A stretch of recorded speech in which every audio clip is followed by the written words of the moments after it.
Can we talk about real quick the Rockets and Lakers? Yeah, sure. What is there to say? I don't have much to say about it. There's not much to say except, did you see Austin Rivers accidentally tossing the ball at LeBron? LeBron came at him, and then Austin Rivers was like, Daddy, chill. Second one wasn't, but he fouled him several times, then fouls him again. Oh, but then Rivers just throws the ball, bats it off LeBron James's head. He's like, I don't want any problems. Up, yeah. I don't want any problems. Yeah, well, it was an accident. It was an accident, yeah. But that boy was shook.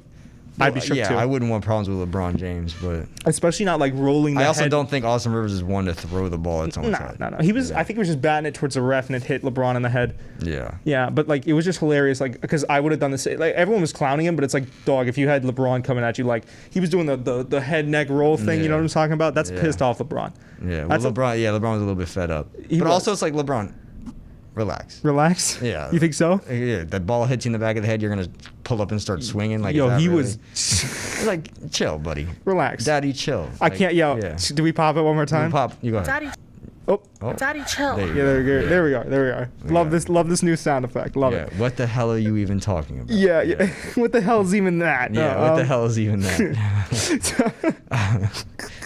No, listen, we can. I mean, that's a great segue. Do you want to talk about the Rockets? Should they blow up their core? Daryl Morey, their head coach, now out the door. Okay, he said, "Hasta la pasta." Oh, did I say Daryl? I always get those two confused. Mike D'Antoni. I even have it in the notes here. Yeah, Mike D'Antoni's gone. Mike D'Antoni. I heard a lot of people say he was a bad coach. I don't necessarily think he was a bad coach. No, definitely not. If you get your team to the postseason 4 times in a row. Yeah. In 4 consecutive years, and you're not a trash coach. No, you're not a trash coach. He also, designed the most efficient NBA offense of all time. Yeah. Maybe second to the Golden State Warriors, but he, number 1 seed in the West for a year, pretty good stuff. He also had Harden, but they made it to the Eastern Conference. He made it work. Western Conference. I think what really put the nail in the coffin was getting rid of Capella. As we approach the NBA trade deadline, the Rockets have acquired Timberwolves forward Robert Covington by trading center Clint Capella to the Hawks as part of a 4-team, 12-player deal. According to our Adrian Wojnarowski, on Friday night, the Rockets played an entire game without a player. Wait, listen to this. Without a player listed taller than 6'6". I think. Well, okay, because I wanted to have this conversation. I'm gonna let you get into it first. I do have the stats to back it up. Okay. Go ahead, though. Yeah. I think we're on the same track here. Yeah, I think that small ball doesn't work. We're not there yet. Right. He's about 20 years too early.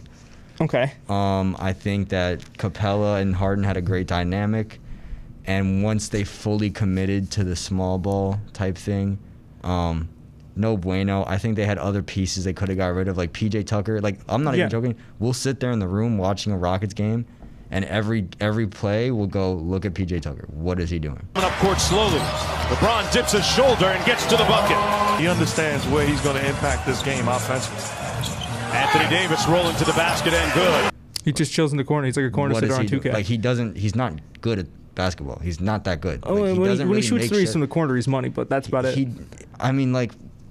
doesn't really do much. He's not a very good defensive player. Yeah. He's not a very good. I'd take Eric Gordon before I took PJ Tucker. Like, I feel like they got rid of the wrong pieces. Yeah. They took the franchise in the wrong direction, and because of that, now they are down 3-1. Yeah. Well, and also, you got to think, right? Well, now they're out now, so the Lakers got them. Yeah. The Lakers said, "See you later." I think that it's a combination, like you said, because I do have the stats to back this up, right? The 2017 and 18 playoffs were the most successful Harden era Rockets we've ever seen. They made it to the Western Conference Finals. And they were outed by, obviously, Golden State. Golden State doing it here in the third as Harden comes up short. If Chris Paul hadn't went down, a lot of people say that could have been a different result. Or maybe it was. I'm one of them. Maybe it was a semi. It was. No, it was the finals because I was looking it up earlier. The Western Conference Finals? Yeah, Western Conference Finals. I think if Chris Paul stays healthy, they win that. And then the 2014-15 playoffs, they came just short of that mark. So, like you said, Clint Capella, another great pick-and-roll center. Yep. You have Harden. He can shoot the ball. You have Chris Paul. He's another pick-and-roll threat.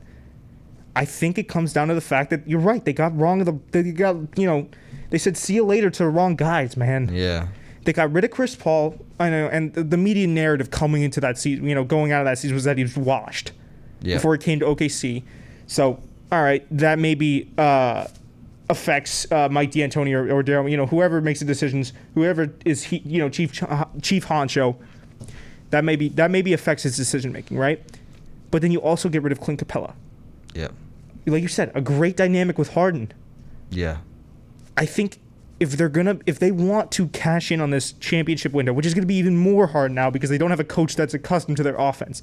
They just lost Mike D'Antoni, who's accustomed to dealing with Harden, who's accustomed to, even when they had Clint Capella, when they had Chris Paul, seems like a type of guy that you said revolutionizes offenses and can get guys around James Harden. Yep. And gets them to work around James Harden. Be it he is an ISO ball guy, but he got guys to work around him. Yeah. I think what you're going to need as the Rockets, you're going to need a strong head coach candidate. You're going to need to get a talented center that can also shoot the ball. Giannis. We won't get into that just yet. Here we go again. Going back to that, Giannis. No, and another guy to complement him. Yeah. Another guard to complement him. Right. You don't blow up the core. Yeah. Just get rid of Russell Westbrook, man. Yeah. Get rid of. He wasn't the most. It wasn't a failing experiment. Yeah. But it wasn't the best experiment. Yeah. Yeah. He averaged like 20 points per game in the playoffs, I think, and he was regular Russ during the regular season. Yeah, just a little bit older and Just a less little, athletic. just a little less old, a little less athletic, a little more older. Yeah. A little older. I agree, and we're shooting as you. But like also his shooting was just all over the place. I know. Get rid of Russ. Get rid of Russ. Get some, get a center. If I was the Get some Rockets, length. I think I would have actually just doubled down on the big men. I mean, you got James Harden who can spread the floor. Yeah. You have James Harden that can shoot from 6 feet behind the 3-point line. Yeah. Why not try to get like a Lopez brother? Why not, trade for something like that? Or like even Giannis. Maybe they got rid of Capella thinking that they might have a shot at getting Giannis, and I don't doubt that. But I mean, you'd have to look at like the cap room space and stuff like that. Right. But I mean, like I think if you have one of the best shooters in NBA history, the last thing you do is make it so that he has to do a lot of the work.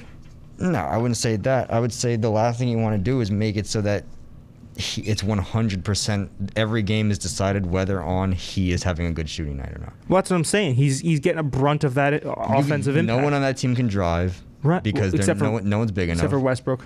But I mean, he has trouble sometimes driving against bigger short, guys. And he's getting older. Yeah. I mean, no one in that Rockets-Lakers series, no one was driving. Very sloppy when they decided to drive in, because then they would just kick it out to the open shooter. He'd kick it out to another guy. He'd kick it out to another guy. You can't. You got to have some kind of magnet in the middle of the floor. Right.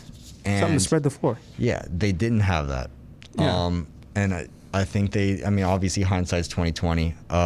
They thought they could do it. It's not something that's doable yet. I think maybe one day it will be, but not today.